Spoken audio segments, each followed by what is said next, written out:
English translation, 273rd contact. Saturday, 29th May, 1999, 20:51 hours, telepathic contact. Florina. Yesterday night between 22 and 23.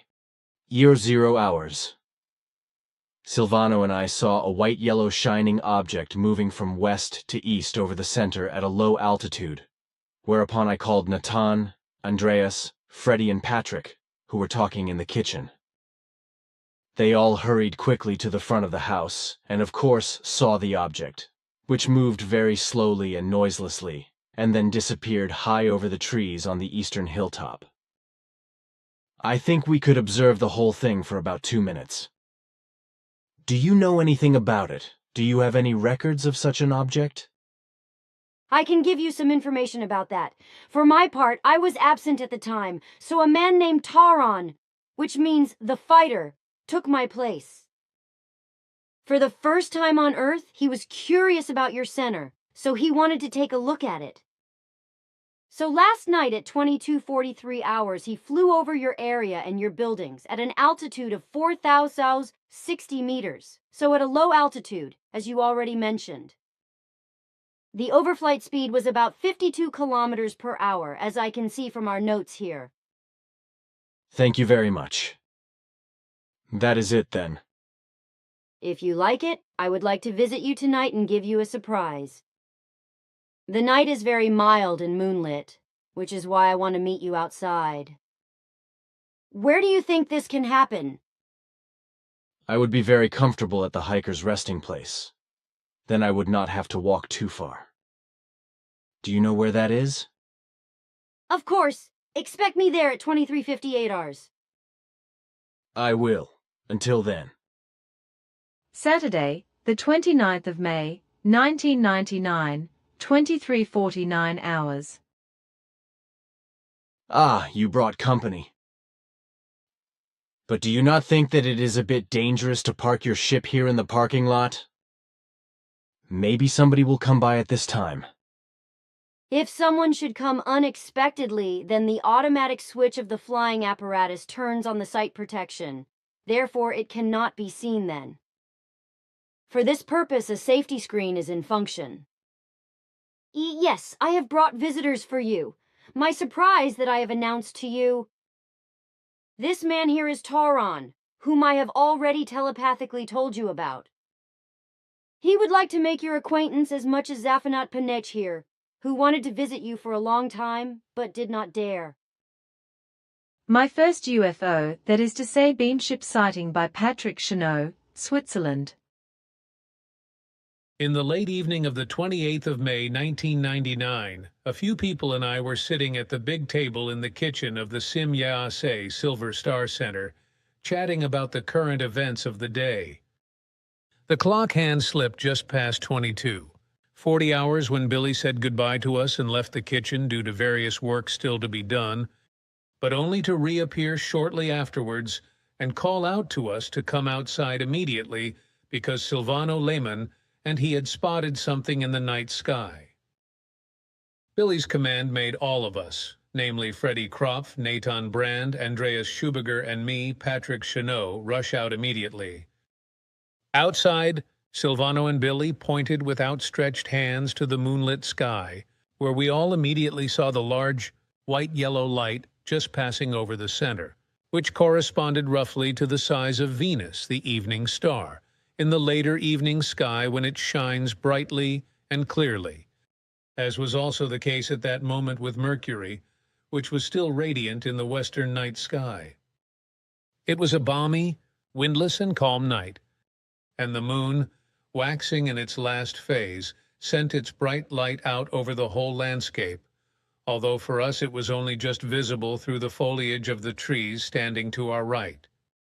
So the six of us stood on the house square and looked up at the white-yellow radiating flying object, which leisurely and completely noiselessly at an altitude of only about 4,000 to 5,000 meters at a speed of approximately 50 to 60 kilometers per hour, moved its slightly undulating flight path from west to east, until it finally disappeared from our view on the eastern horizon behind the tall forest trees, which happened after about 2 minutes of observation time.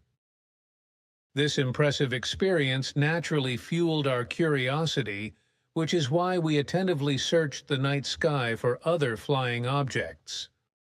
In addition to various aircraft, whose lights were clearly visible in the starry night sky, and whose engine or jet noise could be heard exceptionally well in the quiet night, we spotted 8 fainter flying objects within only 10 minutes, which must have been unmanned extraterrestrial telemetry disks.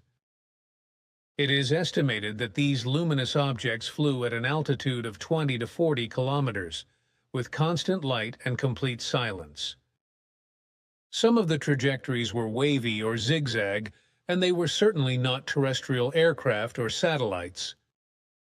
For the former, the flight altitude of the luminous objects was too enormous, and for the latter, it was far too low, as satellites are known to have a minimum flight altitude of 140 kilometers. 2 of the observed objects, which were all about the size of a tennis ball, each moved individually from north to south during our 10-minute observation time, 2 others from west to east, and again 2 others from south to north. The last 2 we observed that night flew in exact parallel flight and with constant speed from northwest to southeast. We calculated the distance between the 2 flying objects from our vantage point to be about 10 meters, which must have been several thousand meters in terms of the flying altitude of the objects. After this last observation, the bright night sky became quite quiet, so we only saw the glittering stars and the shining moon. So, impressed by what we had experienced, we went back into the house. The very next day, Billy had the opportunity to ask Florina, one of his contacts from the Pleiadian Pleiaren, what the large white-yellow glowing object we had observed could have been. The explanation was that it was a special flight maneuver of one of their Pleiadian Pleiaren beam ships, flown by Florina's second-in-command Tauron over the Sim-Yase Silver Star Center. This at exactly 22.43 chars, at an altitude of 4,060 meters and at a speed of 52 kilometers per hour. The direction of flight was from west to east, or, in local terms, from Zurich towards St. Gallen. I am happy to welcome you here. Be welcome, Zafinat Paneash, and of course you, Taran. But may I ask you a question right now? Do you speak and understand the German language? They both do, of course. All of us who are active here in the earthly space are proficient in the German language, as also, of course, several other languages. What Florina said is right. I can only agree to that. We do not want to keep you long. For the time being, we only wanted to make your acquaintance, and I am very happy that this could happen now. I can only agree to that. Your acquaintance also pleases me. And since the moon shines so brightly, we can also take a good look at each other. But may I ask you one more question, or also 2 questions? Of course. Question only. I am interested in what your main activity is and how many other activities or professions you have learned. These issues are of particular interest to everyone who reads the contact reports. Our friend Edward writes down the conversations at a later date and hands them out to the group members, whereby the reports also reach interested parties in the public. He can retrieve our conversations from our registration devices and write them down. For my part, I have learned 19 different activities, whereby I am mainly employed in security analytics as well as in biological and technical cybernetics. With me, I can speak of 23 different learned activities or professions, as you call them. Currently, I am dealing with the conventional and quite advanced terrestrial electronics. But my main interests lie in the much finer electronics of nano and ultra-nano technology, and especially in the subatomic technology, the subatomic electronics. Thanks for the information. Florena, do you have any knowledge worth knowing about the alien extraterrestrials you and Ptah observed in the airspace around Schmidruti on the 8th of May, 1998? I am not allowed to give details of important nature. However, I may say that these strangers are very often present in your airspace. We do not know the reason for this, but we have our assumptions. I can also say that they also flew over your center last night, only 7 minutes before Toron. They also flew at low altitude and clearly visible due to the glow of their flying apparatus. Apparently none of you observed this. We were all in the house, except Silvano, who did his obligatory tour, and of course paid attention to other things than what was happening in the sky. I myself just left the house at that moment and looked up at the sky as Tauron flew by so majestically with his ship, drawing Silvano's attention, of course, who was just passing by the front door. Then it was actually a lucky coincidence that you saw Tauron's flying machine. A coincidence, so to speak. What was that? That metallic sound that you could just hear from the front at the light source? Is anyone coming here? No, do not worry, because that was Bernadette with the time clock key box. She's on the night watch and just closed the key box. Then I am reassured. Please explain to Bernadette that she should not be frightened if she hears any walking noises, etc. in the surroundings, because we want to walk on your premises for some time. Zaphanet Paniak and Tauron are interested in everything you have built up over the years. They also want to get to know the area because they also want to walk around here more often in the future.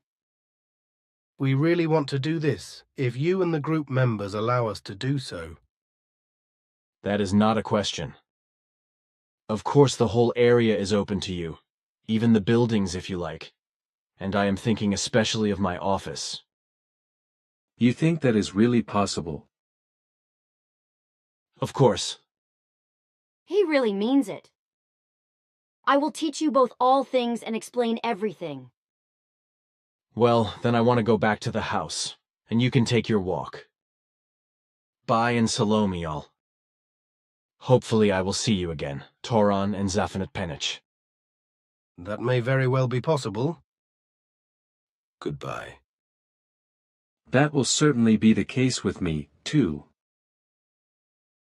I wish you a good night. Well then, take care everyone.